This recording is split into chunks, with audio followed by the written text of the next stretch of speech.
E aí galera, professor César com vocês aqui do curso Pré-Vestibular Exatas, né?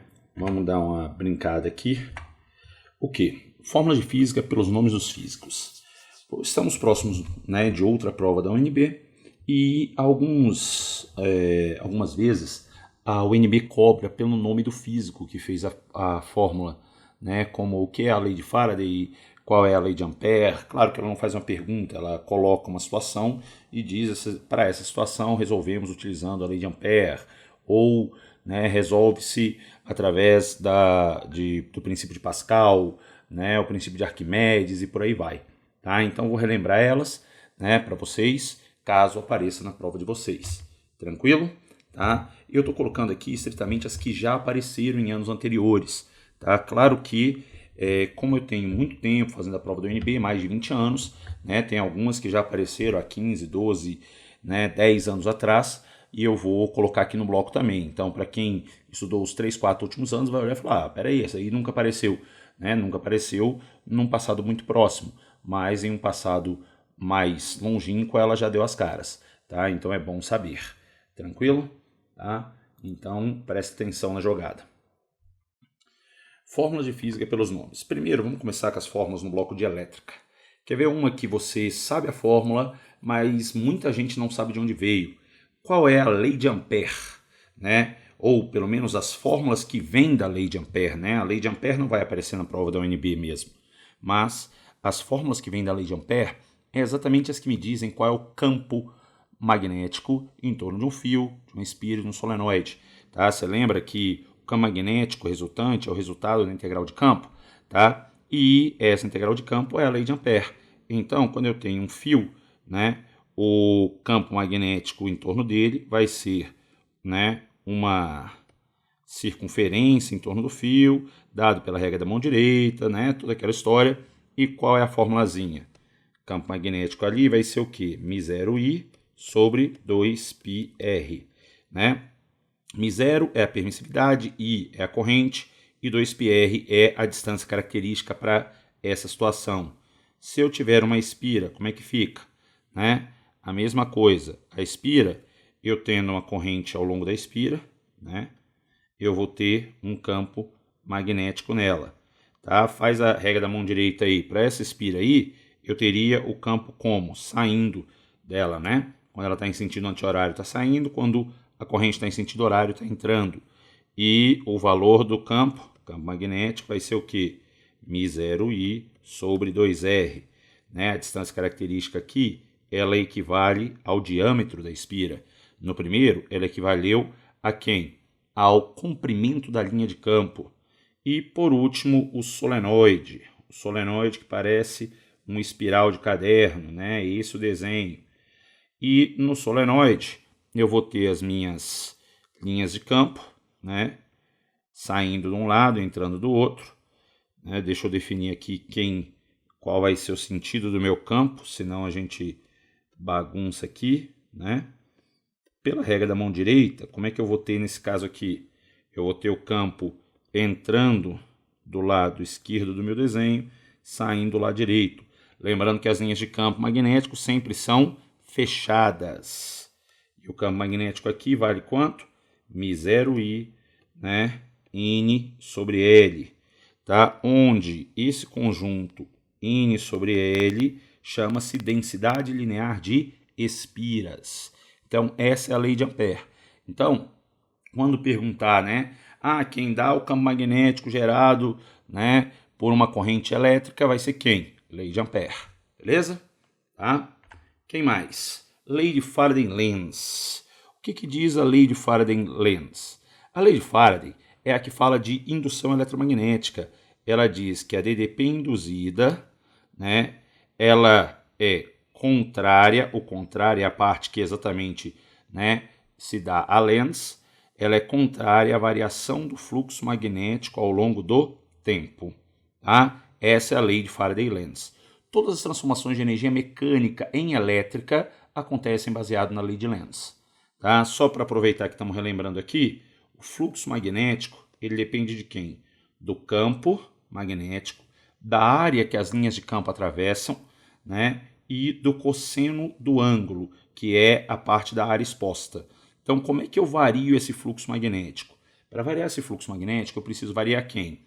O campo, a área, né? Aumentando a área ou diminuindo a área da região fechada da minha espira, ou girando a espira, que é alterando esse cosseno. Tá? Então, muda o campo, muda a área ou gira a espira. São as 3 maneiras que eu tenho para variar o fluxo magnético. Beleza? Mais uma jogada. Próxima, lei de Coulomb e lei de Ohm, também ainda no bloco de elétrica. Lei de Coulomb é quem? Da força elétrica. K, Qzinho, sobre a distância ao quadrado. Lembra que ela é gêmea de uma outra? Né? Tem uma outra fórmula parecida com essa, que é a lei da gravitação universal. Eu vou falar dela mais na frente desse vídeo. É a lei da gravitação de Newton. Viu que também tem um nome para esse cara? Tá? E esse K aqui, ó, é a constante eletrostática. Cuidado com ela, porque a constante eletrostática, apesar do nome dizer constante, ela não é constante. Ela é variável, porque ela depende do meio. A constante eletrostática depende do meio no qual o meu sistema está, no qual o meu conjunto de cargas está.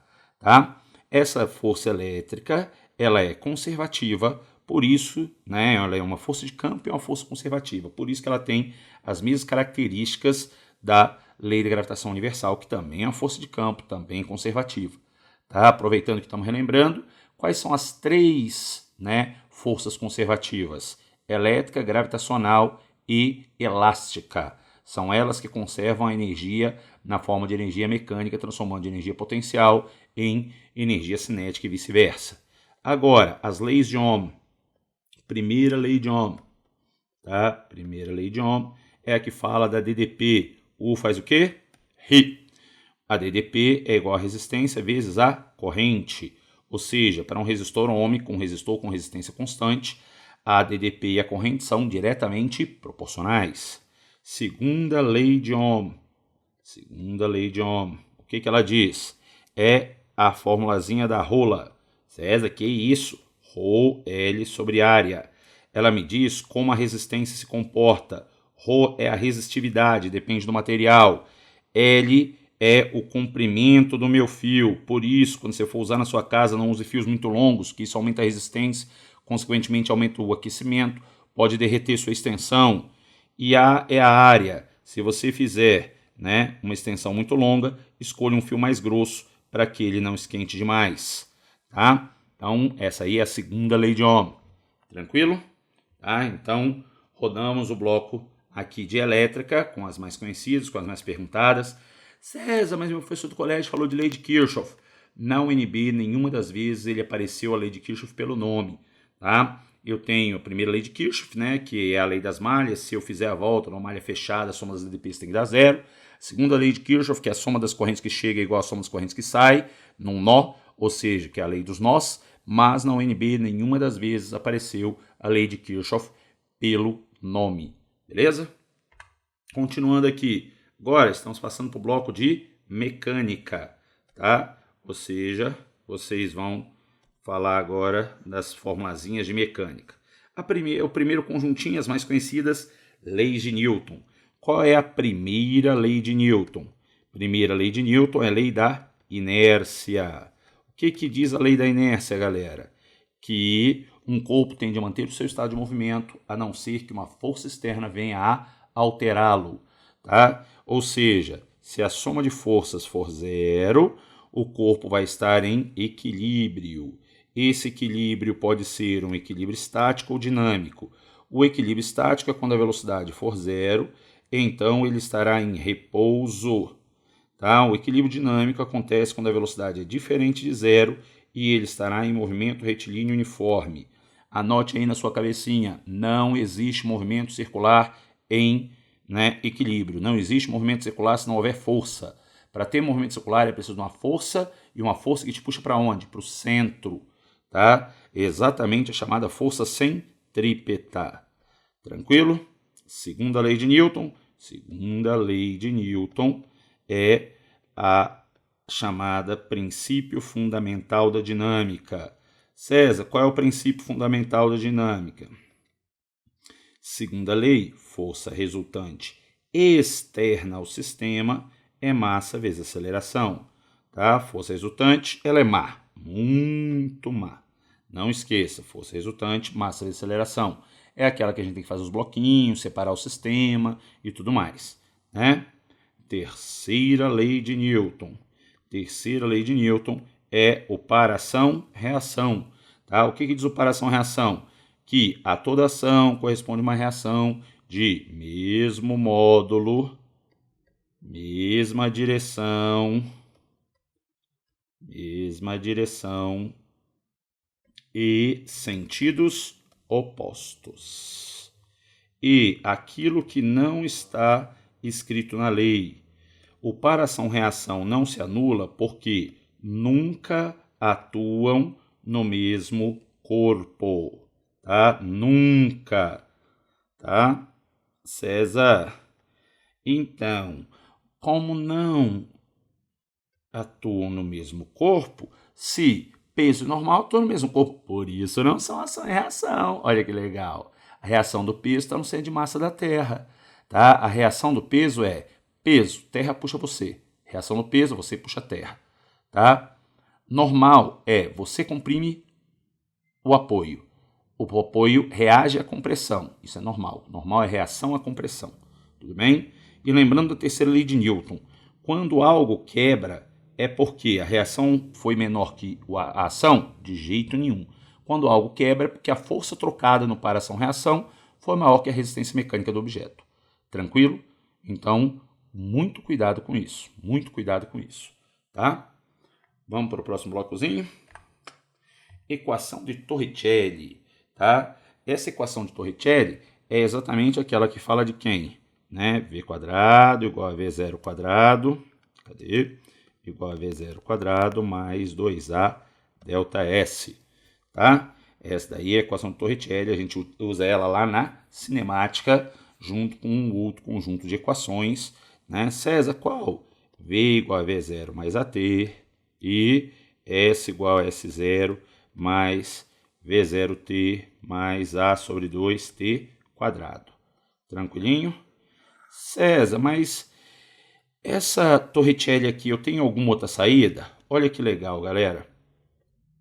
Vamos dar uma roubada no Torricelli? Se eu escrever assim, ó, M, M e M, tá?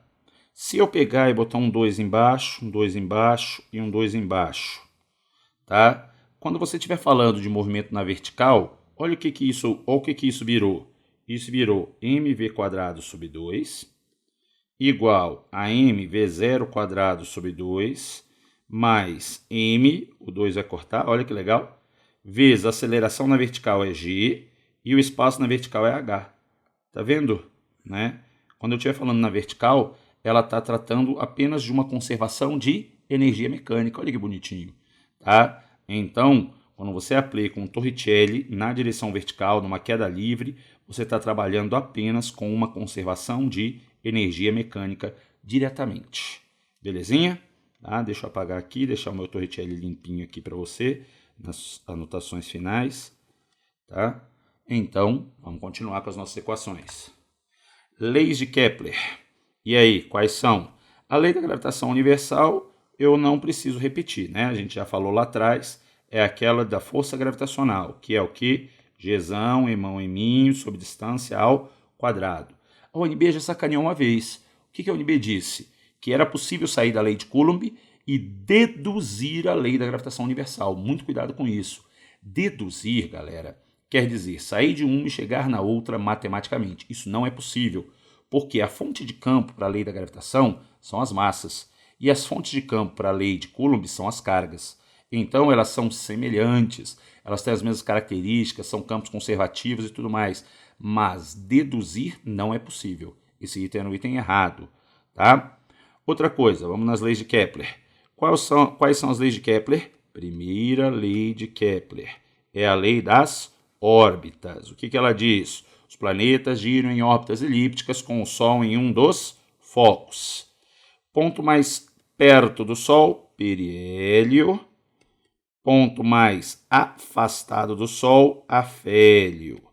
Tá? E não é porque eu estou perto do Sol que está quente, é verão, e estou longe que está frio e é inverno. Tá? O que define isso para a Terra é o quê? Inclinação do eixo de rotação do planeta. Tá? Segunda lei de Kepler. O que diz a segunda lei de Kepler?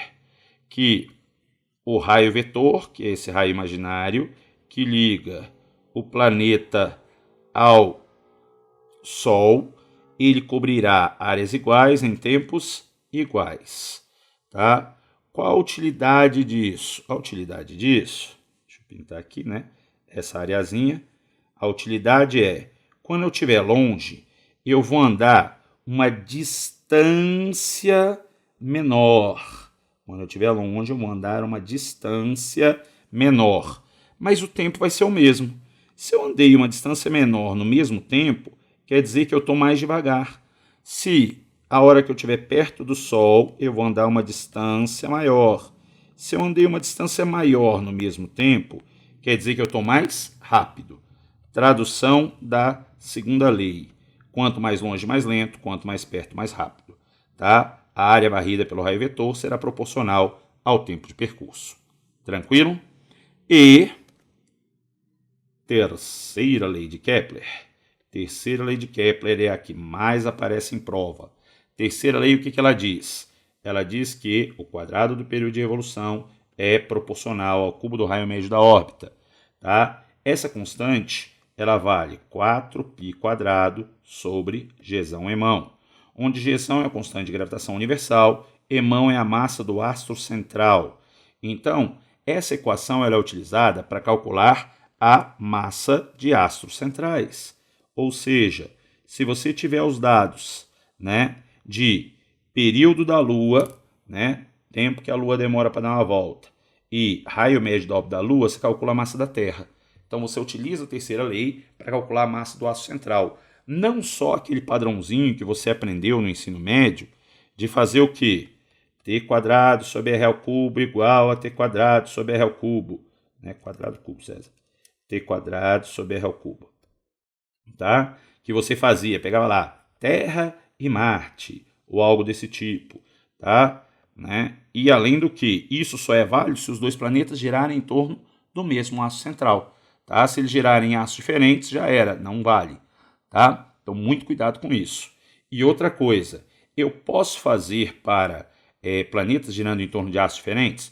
Posso. Só que daí, essa comparação que eu acabei de escrever aqui, ela passa a ser escrita dessa maneira, ó.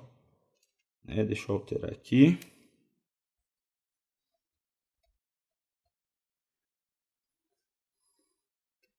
Olha que legal. Período do planeta 1, massa do astro central 1, período do planeta, daí raio da órbita do planeta 1, período do planeta 2, raio da órbita do planeta 2, massa do astro central 2. Né? Essa questão já caiu numa prova da ESCS, antes da ESCS adotar o Enem. Só para você lembrar disso. Então, é possível comparar quando eu não estou no mesmo astro central? É possível, só que a equação vai ficar um pouquinho alterada. Tranquilo? Na hidrostática nós temos 3 princípios e eles tratam muito pelo nome. O primeiro deles é o princípio de Stevin. Tá? Deixa eu trocar pelo vermelho aqui, que esse preto tá muito fininho.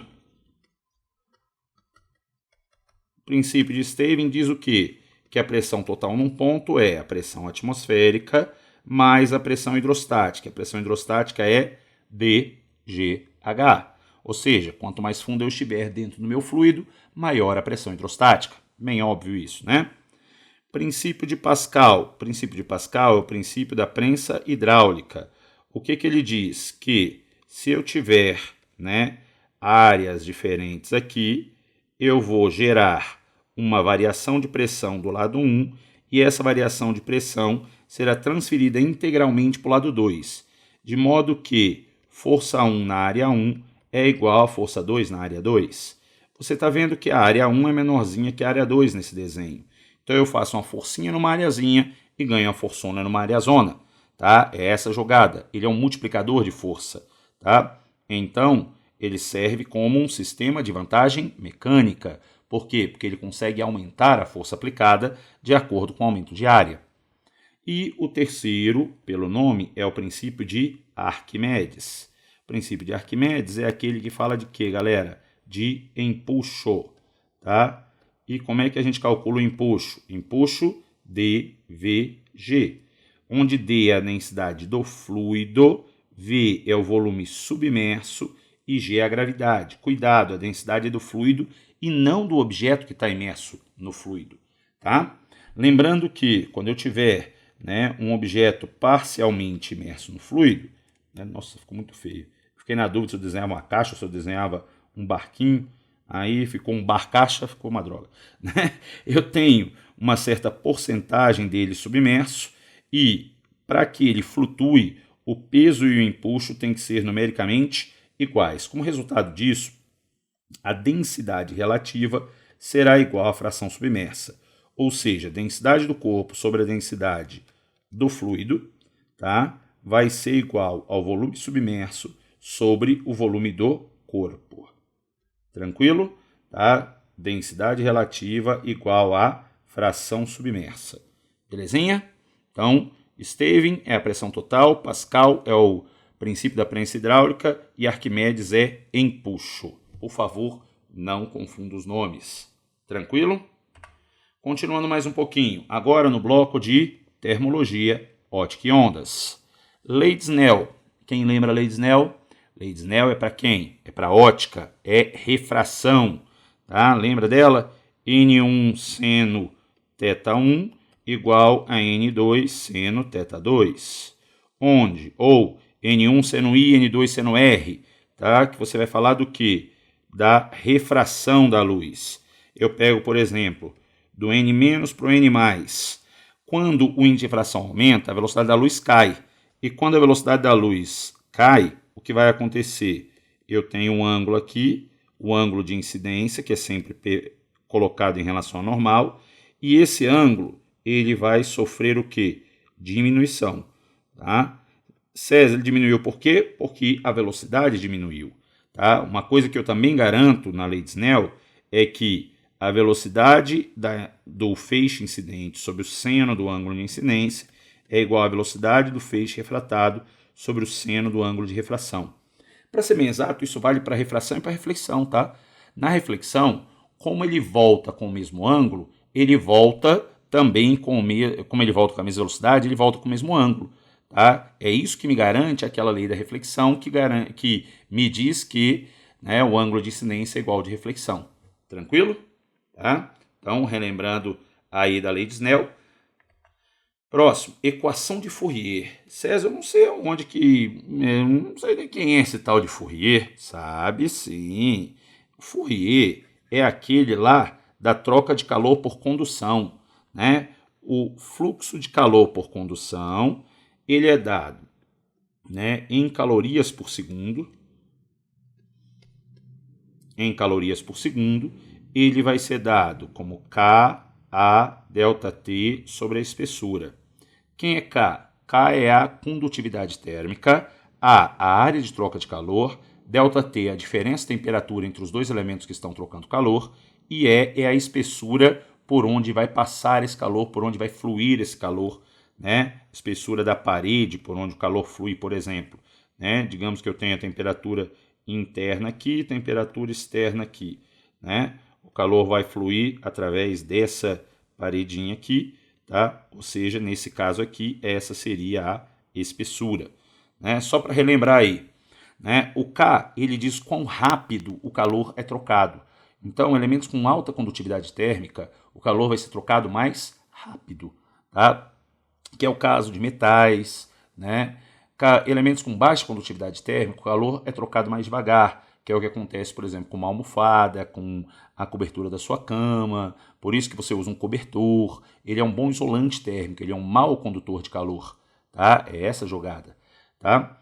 A é a área indica quanto está exposto à troca de calor, por isso que às vezes você, né, tá se cobrindo de noite para tentar não ficar com frio. Daí você cobre tudo, fica muito quente, tira tudo, fica muito frio. Aí você faz o quê, né? Cobre uma parte, põe a perninha para fora. Né? Aquela jogada para o quê? Calibrar a área de troca de calor. É essa a ideia. E a espessura você conhece muito bem. Você sai num dia frio, né? Põe um casaco. Aí tá muito frio. O que você faz? Põe 2 casacos, 3 casacos, sei lá quantos casacos. né, você está fazendo o quê? Aumentando a espessura de, né, isolantes térmicos. Inclusive, colocar 2, 3, N casacos, um em cima do outro, o que você está fazendo, tá, é colocando resistores térmicos em série, você sabia? Tá? Você está colocando resistores térmicos em série. Então, você está somando, porque lembra que em série a resistência soma? Você está somando as resistências térmicas. A ONB já fez isso mais de uma vez. Muito cuidado com isso. Tá? Se eu colocar, né, a opção de duas paredes diferentes, parede 1 e parede 2, e aqui a temperatura interna, temperatura externa, aí esses dois estão em paralelo. Por quê? Porque o calor pode fluir na parede de cima ou de baixo separadamente. Quando isso acontece, tá? Quando isso acontece, eu posso, né? Cada fluxo desses equivaleria a uma corrente, tá? Seria o fluxo 1 e o fluxo 2, tá? Então é como se eles estivessem em paralelo, como se eu dividisse o fluxo de calor, assim como eu divido em resistores em paralelo, tá? Também é um padrão que a UNB já usou em provas dela. Beleza? Tá? Continuando aqui, ainda no bloco de, né, termo-óptica e ondas, agora ainda, né, na ótica, né, o anterior de Fourier era termologia. Equação de Gauss. Equação de Gauss você utiliza para quê? Espelhos côncavos e convexos, ou seja, espelhos esféricos, e lentes, né, convergentes e divergentes. Tá? César, o que diz a equação de Gauss? A equação de Gauss, né, é 1 sobre o foco igual a 1 sobre P, que é a distância do objeto, mais 1 sobre P', que é a distância da imagem. Né? Para você lembrar, a gente diz que uma fimose é um pintinho mais uma pelinha. Tá? Esse é um modo mnemônico de você lembrar dessa equaçãozinha. Galera, olha que legal. Tanto F quanto P, tá? Eles serão positivos se for real. Se a imagem for real, se o foco for real. E F e P serão negativos se, né, foco ou imagem for virtual. César, quando que o foco vai ser virtual? O foco vai ser virtual no espelho convexo. Tá? Por quê? Porque ele está atrás do espelho. E o espelho convexo equivale à lente divergente. Ou seja, na lente divergente o meu foco também é negativo. O foco é positivo no espelho côncavo, tá? Que é a mesma coisa que a lente convergente. Tranquilo? Tá? Lembrando que em espelhos e lentes, a relação de distâncias é igual à relação de tamanhos. Então, se a distância da imagem é maior que a distância do objeto, é porque o tamanho da imagem é maior que o tamanho do objeto. Disso surge a equação de aumento, que é I sobre O igual a menos P' sobre P, ou F sobre F menos P. Tá? Só um relembre rápido aqui das 5 possíveis formações de imagem para espelhos côncavos. Tá? Espelho côncavo que também é igual a lente convergente. Quais são as 5 possíveis formações de imagem? Deixa eu abrir aqui e escolher uma canetinha mais grossa. Não sei se vai ficar grossa demais.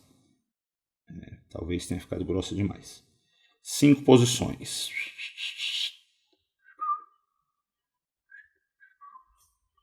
Tá? Deixa eu só mudar agora a cor. Vamos usar um azulzinho, só que com espessura 2 está bom demais já.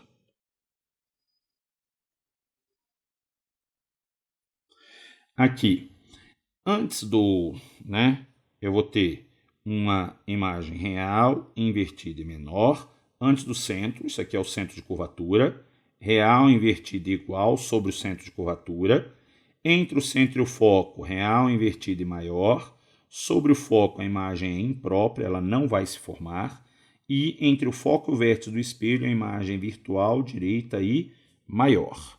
Tá? Então aqui é o centro, aqui é o foco e aqui é o vértice do espelho. Já no espelho convexo, né,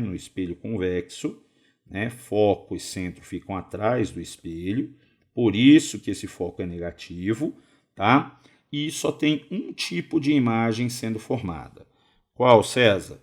Virtual, direita e menor. Só um tipo de imagem sendo formada. Beleza? Relembre aí da nossa equação de Gauss, tá bonitinho, tá? Efeito Doppler. Efeito Doppler, ele é o quê? É a alteração aparente de frequência devido ao quê? Devido à movimentação, né? Ou da fonte ou do observador. Lembrando que a movimentação da fonte é mais importante que a movimentação do observador, tá? Então, se eu tenho a fonte aqui, né, se movendo, né, minha fonte ficou horrível. Se eu tenho a fonte aqui se movendo, né, para lá, por exemplo, aqui as frentes de onda vão ficar mais próximas e desse lado elas vão ficar mais distantes. Consequência disso, né, que com esse lambda aumentado aqui atrás, eu tenho a frequência menor. Ou seja, quem estiver atrás dessa fonte vai ouvir um som mais grave, tá? E aqui o lambda ficou menor. Logo, a frequência ficou maior, já que a velocidade da onda não muda. A velocidade da onda é função do meio, tá? E o som aqui vai ficar mais agudo. Ou seja, um resuminho para o Doppler é, tá? A. Se a fonte aproxima de você, a frequência observada aumenta e o som fica mais agudo. Ou D, G, tá? Se a fonte distancia de você, tá? A frequência observada diminui e o som fica mais grave, tá? É essa, né, o padrão de efeito Doppler. Então, muito cuidado com isso. E um lembrete, quando, né, digamos que essa fonte está se movendo e que você emite a fonte e tem um objeto se movendo para cima dela. Esse objeto, ele vai gerar uma alteração de frequência real, não vai ser apenas aparente, é o que a gente chama de ecodoppler, tá? O ecodoppler é a alteração real de frequência, tá? Enquanto o Doppler é a alteração apenas aparente de frequência, beleza? E um tópico adicional que foi pedido por um grupo de alunos quando eu, né, falei que ia falar desses nomes e tal, que é a chamada equação de Bernoulli. Eu sei que a maioria de vocês nunca nem viu a equação de Bernoulli, tá? A equação de Bernoulli é a equação de conservação de energia para fluidos. Ela me diz que a pressão, tá? Pressão é a capacidade do fluido de realizar trabalho, mais ρV² sobre 2, que é energia cinética por unidade de volume para um fluido, mais ρGH, que é energia potencial gravitacional por unidade de volume, deve ser constante para um fluido. Tá? Essa é a equação de Bernoulli. César, onde eu uso? Por exemplo, um exemplo bem simples é o perfil de asa de um avião, né? Quando o ar vem contra ele, você concorda que o ar que vai passar em cima vai fazer um caminho maior que o ar que passou embaixo? Se o ar que passa em cima vai fazer um caminho maior, ele tem que estar mais rápido. E o ar que passou embaixo, mais devagar. César, e aí? E aí, se o ar de cima está mais rápido, eu tenho uma maior quantidade de energia na forma de energia cinética. Se essa diferença de altura, né, for muito pequenininha, então essa diferença de energia na forma de energia potencial gravitacional é mínima. Resultado, quem vai ser razoavelmente diferente? A pressão. Então, embaixo, se eu tenho menos energia na forma de cinética, eu tenho mais energia na forma de pressão, que é a capacidade do fluido realizar trabalho. E em cima a pressão é menor. Opa, se a pressão embaixo é maior que a pressão em cima, eu empurro a minha asa para onde? Para cima. É assim que os aviões voam, por diferença de pressão hidrodinâmica, resultado da equação de Bernoulli. Tá? Então, esse daí é um dos usos da equação de Bernoulli. E eu tenho vários outros usos, tá, da equação de Bernoulli. Quer ver um exemplo bem legal? Quando você dorme, você deita, tá? Você deita para dormir, pelo menos eu suponho, né? Dormir de pé não é bom, não. Se você deita para dormir, você já notou que você acorda com aquela cara redonda? Por quê? Porque o seu coração ele bombeia o sangue para cima, tá? Por quê? Porque para cima para subir eu preciso ter mais energia. Você concorda que para subir a energia tem que, né, ir para a situação de né, ganhar altura, ganhar energia potencial gravitacional? Qual o resultado disso? É que se eu, né, deito, o sangue vai bombear para cima. Então, o que antes era contra a gravidade, agora o sangue é bombeado, mas eu estou todo na mesma altura, né?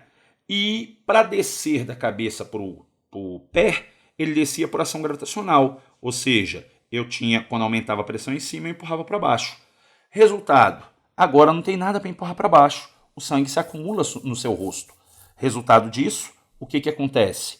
Você acorda com a cara redonda, porque acumula mais sangue na cabeça.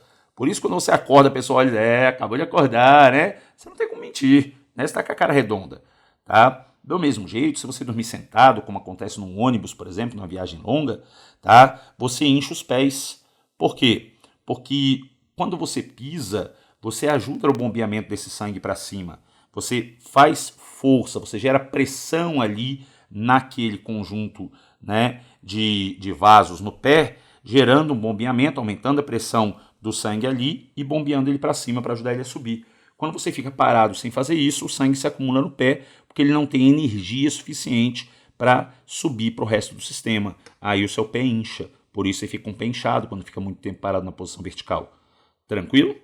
Belezinha? Esses são alguns exemplos. Outros exemplos que a gente usa a equação de Bernoulli é quando você chuta aquela bola para ela fazer o gol olímpico. Tem vários outros exemplos em que eu vou ter força, né, hidrodinâmica atuando sobre o sistema. Tranquilo? Né?